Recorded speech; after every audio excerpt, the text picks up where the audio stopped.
لغت میں کسی بڑے اعلیٰ درجہ کی چیز کو طلب کرنے کا نام حج ہے۔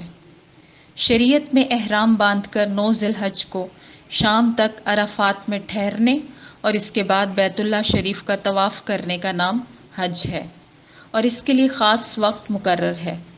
حج اسلام کا 5واں رکن ہے اور عمر بھر میں ایک مرتبہ فرض ہے۔ 9 ہجری میں حج فرض ہوا۔ حضور سرور کائنات صلی اللہ علیہ وآلہ وسلم نے 10 ہجری میں حج ادا فرمایا۔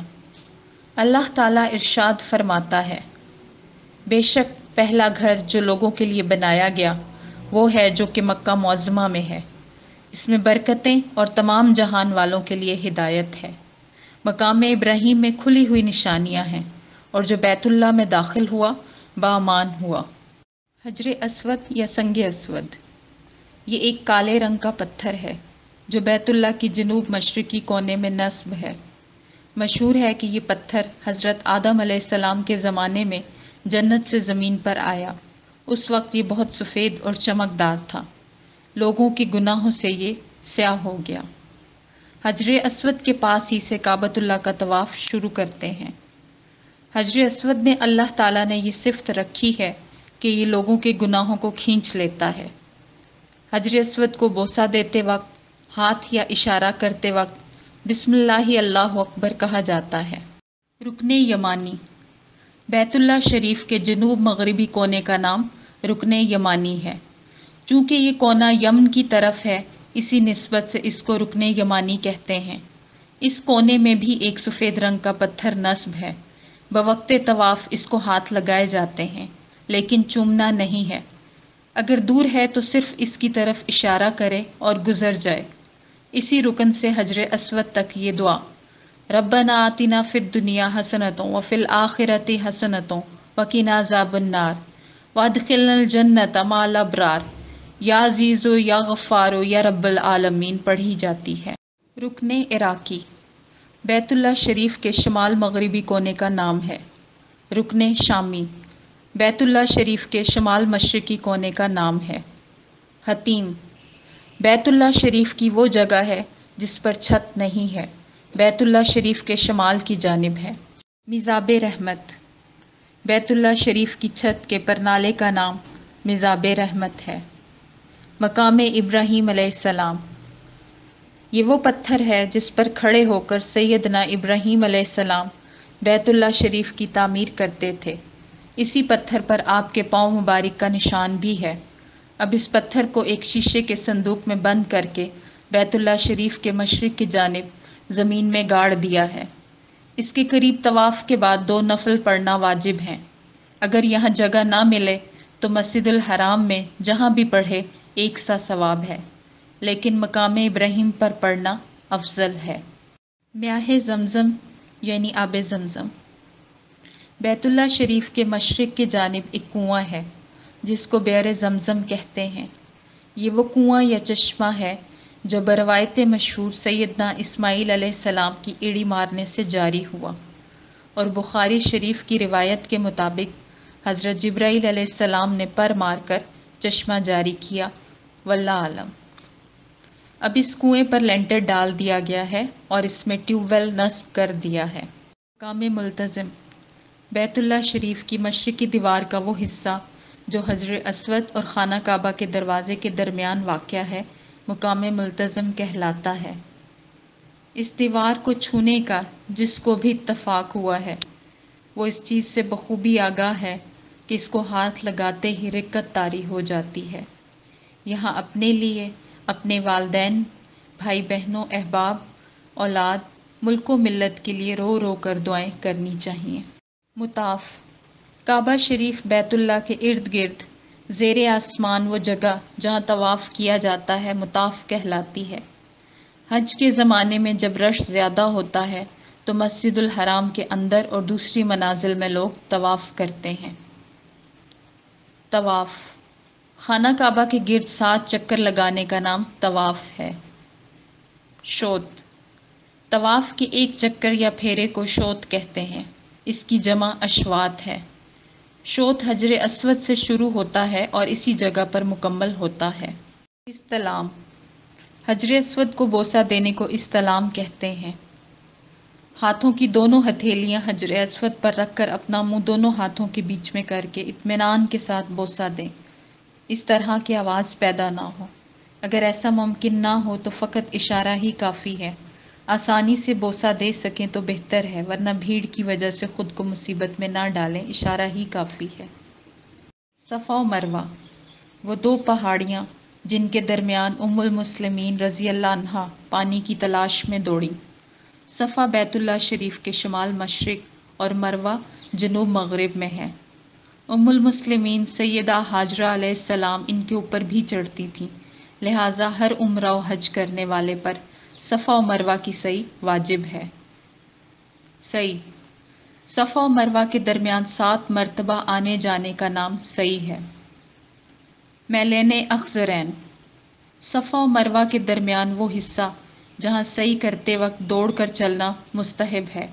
حضرت سیدہ حاجرہ رضی اللہ عنہا پانی کی تلاش میں یہاں سے دوڑ کر چلتی تھیں۔ اب اس مقام پر دونوں طرف سبز روشنیاں نصب ہیں، ان کے درمیان دوڑ کر چلنا ہے۔ ہل، مکہ شریف کے ارد گرد تمام مواقیت کے اندر کی زمین کو ہل کہتے ہیں۔ مسجد حرام، بیت اللہ شریف کے ارد گرد چاروں طرف ایک حلقہ مقرر ہے جس کا نام مسجد حرام ہے۔ یہاں ایک نماز پڑھنے کا ثواب 1,00,000 کے برابر ہے، ایک نیکی 1,00,000 کے برابر، ایک پیسہ خرچ کرنا 1,00,000 خرچ کرنے کے برابر ہے، اور یہاں ایک گناہ کرنا 1,00,000 گناہ کے برابر ہے۔ شہر مکہ، یہ حلقہ پہلے حلقہ سے وسیع ہے، اس کو مکہ معظمہ کہتے ہیں۔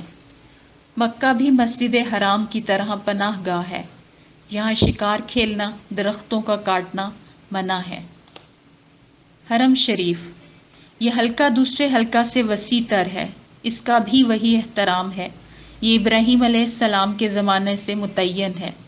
تلبیہ، احرام کے دوران جو الفاظ پڑھے جاتے ہیں ان کو تلبیہ کہتے ہیں، وہ یہ ہیں: لبیک اللہم لبیک لا شریک لک لبیک ان الحمد والنعمت لک والملک لا شریک لک۔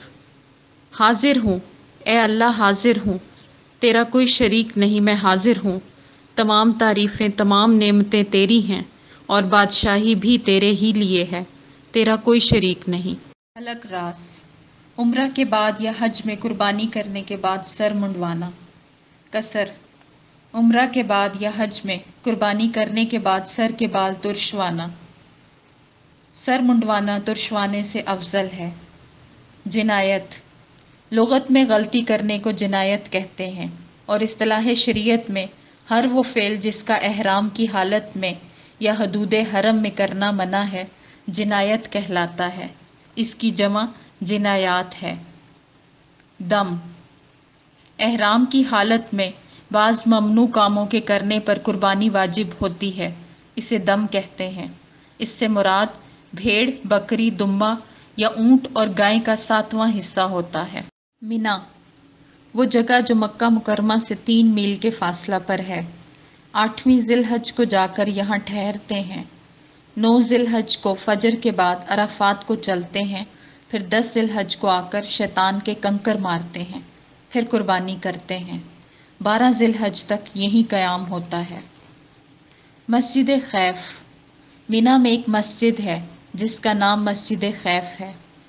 رمی، کنکریاں مارنے کو رمی کہتے ہیں، وہ کنکریاں جو شیطان کو مارتے ہیں۔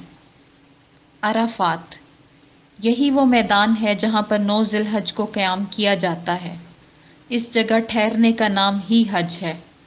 سیدنا آدم و سیدہ حوا کی یاد تازہ ہوتی ہے، یہاں ہمارے ابا آدم اور اماں حوا کی ملاقات ہوئی تھی۔ اسی جگہ 9 ذی الحج کو ظہر اور عصر اکٹھی ادا کی جاتی ہے، لیکن اس حالت میں جب کہ مسجد کے امام کے پیچھے نماز ادا کی جائے۔ اگر اپنے اپنے کیمپ میں ادا کریں تو ظہر اور عصر اپنے اپنے وقت پر ادا کرنا ہوگی، اگرچہ جماعت کے ساتھ ہو۔ یہاں مغرب تک ٹھہرنا ہے، لیکن مغرب کی نماز نہیں پڑھنی، بلکہ مغرب کے وقت اس میدان سے نکل جانا ہے۔ مسجد نمرہ، عرفات کے میدان میں ایک مسجد ہے، اسی میں امام ظہر اور عصر اکٹھی پڑھاتا ہے اور اس کے بعد حج کا خطبہ اور دعا ہوتی ہے۔ جبل رحمت میدان عرفات میں ایک پہاڑی کا نام ہے۔ اسی پہاڑی پر حضرت آدم اور حوا کی ملاقات ہوئی۔ لوگ یہاں خوب اشک بہاتے ہیں۔ مزدلفہ منا اور عرفات کے درمیان ایک میدان کا نام ہے۔ 9 ذی الحج کو حجاج کرام رات یہاں بسر کرتے ہیں اور یہیں مغرب اور عشاء اکٹھی ادا کرتے ہیں۔ 10 ذی الحج کو فجر کی نماز پڑھ کر منا کو جاتے ہیں اور جمرات کرتے ہیں۔ مسجد مشعر الحرام مزدلفہ میں ایک مسجد ہے جس کا نام مشعر الحرام ہے۔ قرآن مجید نے مزدلفہ ہی کو مشعر الحرام کہا ہے۔ جمرات مینا میں وہ 3 مقامات جہاں کنکریاں ماری جاتی ہیں۔ پہلے جمرہ کو جمرۃ الاول، دوسرے کو جمرۃ الوسطی اور تیسرے کو جمرۃ الاخری کہتے ہیں۔ جمرہ عربی میں کنکری کو کہتے ہیں۔ چونکہ ان مقامات پر کنکریاں ماری جاتی ہیں اس لیے انہیں جمرات کے نام سے یاد کرتے ہیں۔ عوام اس کو شیطان کی جگہ کہتے ہیں۔ مقام محصر وہ وادی جہاں اصحاب فیل پر عذاب خداوندی ابابیل کی صورت میں نازل ہوا، یہاں سے دوڑ کر گزرنا چاہیے، یہ مزدلفہ کے قریب ہے۔ ہدی وہ جانور جو حاجی حضرات قربانی کے لیے اپنے ساتھ لے جاتے ہیں۔ ایام تشریق 9 ذی الحج کی فجر سے 13 ذی الحج کی عصر تک کو ایام تشریق کہتے ہیں۔ یوم عرفہ حج کے دن کو کہتے ہیں۔ یہ 9 ذی الحج کو ہوتا ہے۔ اسی دن حضرت آدم اور حضرت حوا علیہ السلام کی عرفات کے میدان میں ملاقات ہوئی۔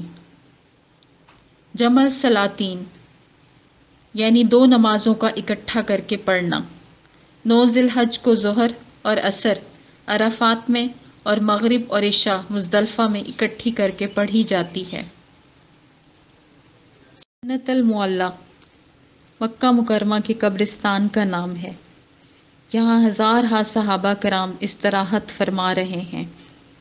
مسجد الحرام کے جنوب مشرقی کونے جس کے باہر بیت الخلاء بھی ہیں، کسی زمانے میں اس جگہ ابو جہل کا مکان تھا، اب یہاں بیت الخلاء بنے ہوئے ہیں۔ اس کے ساتھ ہی شمال کی جانب ایک بازار نکلتا ہے، یہ آگے چل کر چھتا بازار بن جاتا ہے۔ اس میں سے سیدھے نکل جائیں، کھلی سڑک آتی ہے، کوئی 1 میل کا فاصلہ ہوگا۔ سڑک پر شمال کی جانب چلتے ہوئے مسجد جن آئے گی۔ اس مسجد کے بائیں جانب جنت المعلی کا بڑا دروازہ ہے۔ مزارات مقدسات پر نام درج نہیں۔ جبل نور یہ وہ مقدس پہاڑ ہے جس کی چوٹی پر غار حرا ہے۔ غار حرا میں نبی کریم صلی اللہ علیہ وآلہ وسلم اعلان نبوت سے قبل کئی روز کا کھانا لے جا کر عبادت میں مشغول رہا کرتے تھے۔ آخر 27 رمضان المبارک میں اسی جگہ پہلی وحی اقرأ بسم ربک الذی خلق کے الفاظ سے آپ صلی اللہ علیہ وآلہ وسلم پر نازل ہوئی۔ جبل سور بیت اللہ شریف سے شمال کی طرف ہے۔ کفار مکہ نے جب حضور صلی اللہ علیہ وآلہ وسلم کو بہت زیادہ تنگ کرنا شروع کر دیا تو اللہ تعالیٰ نے آپ کو ہجرت کا حکم دیا۔ حضور صلی اللہ علیہ وآلہ وسلم حضرت ابو بکر رضی اللہ عنہ کے ساتھ 27 صفر المظفر جمعرات کے روز رات کی تاریکی میں جبل سور کی طرف نکلے۔ یہ پہاڑ کی چوٹی پر ایک غار ہے جس کو غار سور کے نام سے بھی موسوم کیا جاتا ہے۔